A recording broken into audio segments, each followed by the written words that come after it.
அன்பை பாடும். என் நாவும் நாமம் போற்றும்.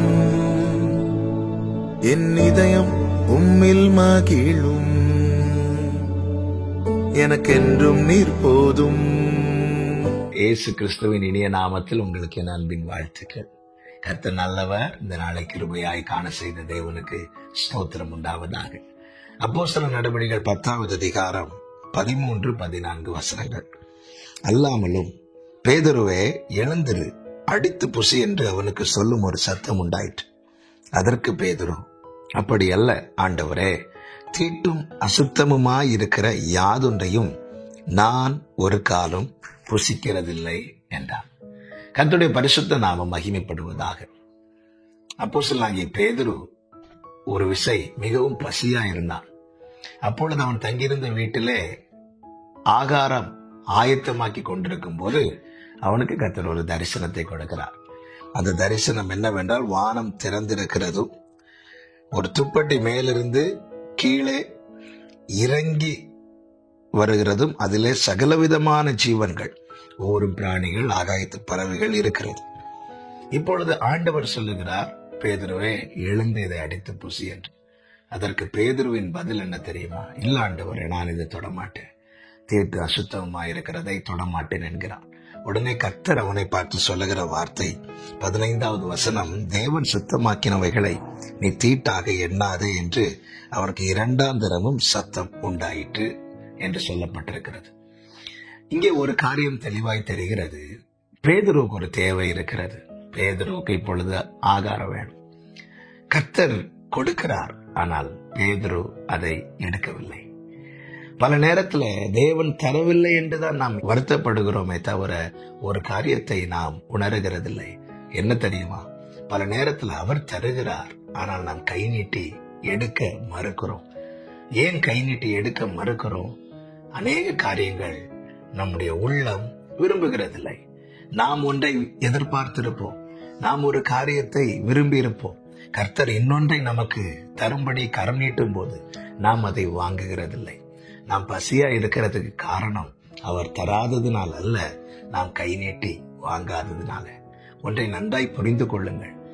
எனக்கு எது நன்மையோ அதை மட்டும்தான் அவர் தருவார். அவர் ஒரு நாளும் அப்பத்துக்கு பதில் கல்லை தரமாட்டார், மீனுக்கு பதில் பாம்பை தரமாட்டார், முட்டைக்கு பதில் தேளை தரமாட்டார்.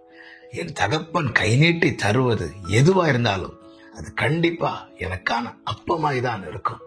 பல நேரங்கள்ல ஆண்டவரே, என் உள்ளம் இப்படி விரும்புகிறது, என் மாம்சம் இதை விரும்புகிறது, என் மனசு இந்த காரியத்தை விரும்புகிறது, ஆனால் நான் இதை உம்மிடத்தில் கேட்கும் போது நீர் எனக்கு வேறொன்றை அல்லவா தருகிறீர் என்று சொல்லி நாம் அதை வாங்க அல்லது ஏற்க மறுக்கிறோம்.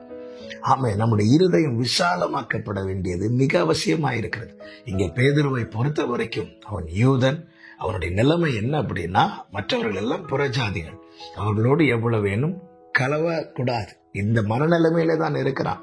கர்த்தர் அவனை ராஜ்யத்தின் பணிக்காய் அழைத்திருக்கிறார். அவனை கொண்டு தேவன் செய்ய போகிற காரியங்கள் பெரிதா இருக்கிறது. ஆனால் இருதயம் இப்படிப்பட்ட நிலையில் இருக்கிறபடியினாலே அவனாலே தொடர்ந்து அந்த ஊழியத்தை பெரிதாய் செய்ய முடியாத நிலை. இந்த காரியத்தை உடைக்கவே கர்த்தர் இப்படி ஒரு தரிசனத்தை காண்பித்தார். பேதுருவே, உன்னை கொண்டு நான் செய்ய வேண்டிய காரியங்கள் இன்னும் அநேகம் இருக்கிறது, ஆனால் ஏன் செய்ய முடியவில்லை தெரியுமா? உன்னுடைய இருதயம் குறுகி இருக்கிறது. இந்த நாளிலும் என கேட்கிற ஒவ்வொருவருக்கும் சொல்லுகிற வார்த்தை இதுதான். நம்முடைய அநேக காரியங்களை பெற்றுக்கொள்ளாததுக்கு காரணம் அவர் தராததினால் அல்ல, நாம் கை நீட்டி வாங்காததினாலே. ஆமென். சில காரியங்களை நம்முடைய உள்ளம் ஏற்க மறுக்கிறதா? ஆமென். அந்த நேரத்தில் நாம் செய்ய வேண்டியது என்ன தெரியுமா? அது எனக்கு வேண்டாம் என்று சொல்லக்கூடாது. ஆமென். மாறாக எப்படி ஜெபம் பண்ணணும்னா, ஆண்டவரே, நீர் தருவதை ஏற்றுக்கொள்ளும்படியாய், பெற்றுக்கொள்ளும்படியாய் என் இருதயத்தை விசாலமாக்கும், என் இருதயத்தை விசாலமாக்கும். நாம் பசித்திருக்க காரணம் அப்பா அப்பம் தராததினால் அல்ல, நாம் கை நீட்டி வாங்காததினாலே. தேவன் தருவதை சந்தோஷமாய் வாங்குங்கள். உங்களை குறித்த என் நினைவுகள் தீமைக்கல்ல, சமாதானத்துக்கு ஏதுவான நினைவுகள் என்று ஆண்டவர் எரேமியா 29:12 அழகாய் சொல்லியிருக்கிறார் அல்லவா? தேவன் தருவதை சந்தோஷமாய் கை நீட்டி வாங்குங்கள். கர்த்தர் எனக்கு இதை தந்திருக்கிறார். பிதா கொடுத்த பாத்திரத்தை ஆண்டவராகிய இயேசு கிறிஸ்து எவ்வளவு சந்தோஷமா அதை கை நீட்டி வாங்கினார். வாங்கினது நிமித்தம் ஆரம்பத்தில் அவருக்கு வேதனை இருந்தாலும் பிற்பாடு வேதம் சொல்லுகிறது, அவர் தமது ஆத்தும வருத்தத்தின் பலனை கண்டு திருப்தி அடைந்தாராம். ஆமென். சிலுவையிலே தாகமாயிருக்கிறேன் என்றார். ஆனால் அந்த தாகம் தேர்ந்தது. அவர் இப்பொழுது திருப்தியா இருக்கிறார். ஏன் தெரியுமா? அப்பா கொடுத்ததை சந்தோஷமா வாங்கினார். ஆமாம். இன்னும் பசித்திருக்கிறீர்களா? இன்னும் வாழ்க்கையில பெற்றுக்கொள்ளாமல் இருக்கிறீர்களா? காரணம் அவர் தராததினால் அல்ல, நாம் கை நீட்டி வாங்காததினால். அவர் எதை தருகிறாரோ அது வேண்டாம் என்று சொல்லாதிருங்கள், கை நீட்டி வாங்குங்கள். சில வீட்டுல ஆகாரமே இருக்காது. ஆனா சில வீட்டுல ஆகாரம் இருந்தாலும் பிள்ளைங்க சாப்பிட மாட்டாங்க.